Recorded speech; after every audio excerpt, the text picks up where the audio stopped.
আগন্তুক দ্বিতীয় পৰ্যায়ৰ পঞ্চায়ত নিৰ্বাচনক কেন্দ্ৰ কৰি প্ৰতিটো ৰাজনৈতিক দল নিৰ্দলীয় প্ৰাৰ্থীসকলে সভা সমিতি বেনাৰ পোষ্টাৰ আৰি ভোটাৰসকলক আকৰ্ষণৰ বাবে যৎপৰো নাস্তি প্ৰচেষ্টা চলাইছে। ঢিং সমষ্টিৰ বালিসত্ৰ মৌজাৰ অন্তৰ্গত বালিকটীয়া গাঁও পঞ্চায়তৰ আঞ্চলিক সদস্যা তাজনেহাৰ বেগমৰ হৈ সুৰেশ বৰাই নিৰ্বাচনী প্ৰচাৰ চলায়। বিজেপি অগপৰ মিত্ৰজোঁটৰ সমৰ্থিত প্ৰাৰ্থীসকলৰ হকে সুৰেশ বৰাই সংখ্যালঘু অধ্যুষিত বালিকটীয়া অঞ্চলত নিৰ্বাচন চলাই ভোটাৰ ৰাইজৰ মাজত সোমাই পৰিছে। উপস্থিত আছিল বিজেপিৰ কিষাণ মৰ্চাৰ সভাপতি ঋতুৰাজ ইছাদুল হক চৌধুৰী, জিলা পৰিষদৰ প্ৰাৰ্থী AK শামছুল আলম। বটদ্ৰৱাৰ পৰা ভিডিঅ' জাৰ্নেলিষ্ট মফিদুল ইছলামৰ সৈতে মজিবুৰ ৰহমানৰ ৰিপৰ্ট, অৰুণোদয় আছাম।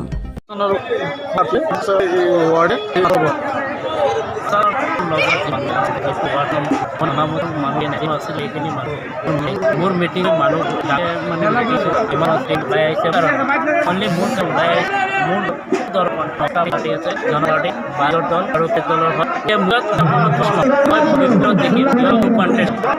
কিন্তু ইমান ৰাতিৰে ৰাইজ ওলাইছে, প্ৰধান কাম কি হ'ব বুলি আপুনি? মোৰ কাম কৰি ৰাস্তা ঘাট আৰু অৱলম্বন শেষ কৰিম আৰু মানুহ শেষ পায় এক কাম মই কৰিম কাৰণে মই আহিছোঁ। নিৰ্বাচনী পশ্চিম পৰ্যায়ত অহা 7 তাৰিখত কি ৰাইজক লগতে দেশ আগবঢ়াই অহা পঞ্চায়ত নিৰ্বাচন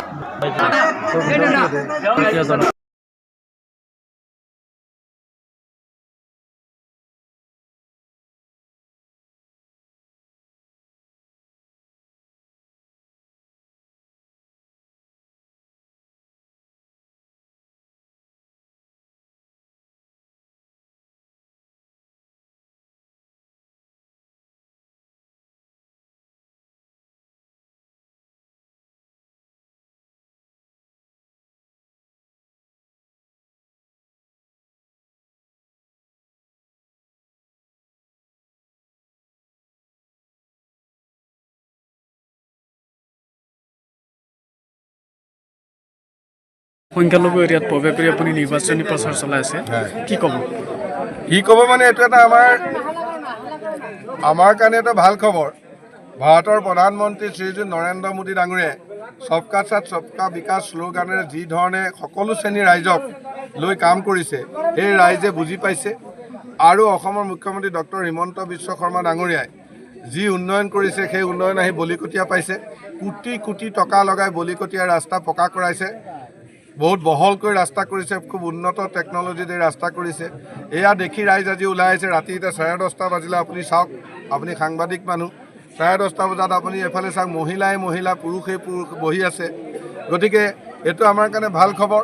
আৰু আমি এই পঞ্চায়তত আমি যথেষ্ট ভোট পাম। ইয়াত আমি লিড ল'ম। আমাৰ কাউন্সিলৰগৰাকী ইয়াত জিকিব, আমাৰ জিলা পৰিষদে ইয়াত বেছিকৈ ভোট পাব। আমি খালি উন্নয়নৰ কথা কৈছোঁ, আমি কিন্তু ধৰ্ম নামত শপত খুওৱা নাই। চিলিণ্ডাৰৰ মালিকে যেনেকৈ ধৰ্ম নামত শপত খুৱাই ফুৰিছে, আমি সেই কামটো কৰা নাই। আৰু ধৰ্ম নামত কেতিয়া শপত খায়? জেনেৰেলি আমি কাৰোবাক বিশ্বাস নকৰিলে আমি কওঁ যে ঠিক আছে, তুমি ভগৱানৰ নামত শপত খোৱাচোন, বা আপোনাৰ ধৰ্মগ্ৰন্থ কথাখনক কোৱা যায় যে শপত খোৱা, বিশ্বাস নকৰিলে।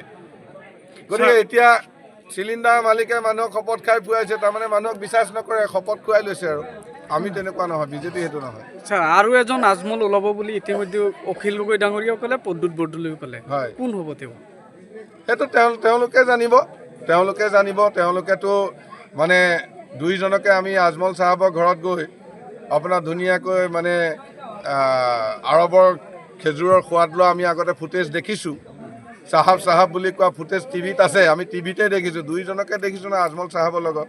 এতিয়া আজমল চাহাবৰ খেজুৰ কিবা কাৰণত তেওঁলোকৰ কাৰণে টেঙা হৈছে যদি নাজানো, কিন্তু আমি এটাই জানো যে ডক্টৰ হিমন্ত বিশ্ব শৰ্মা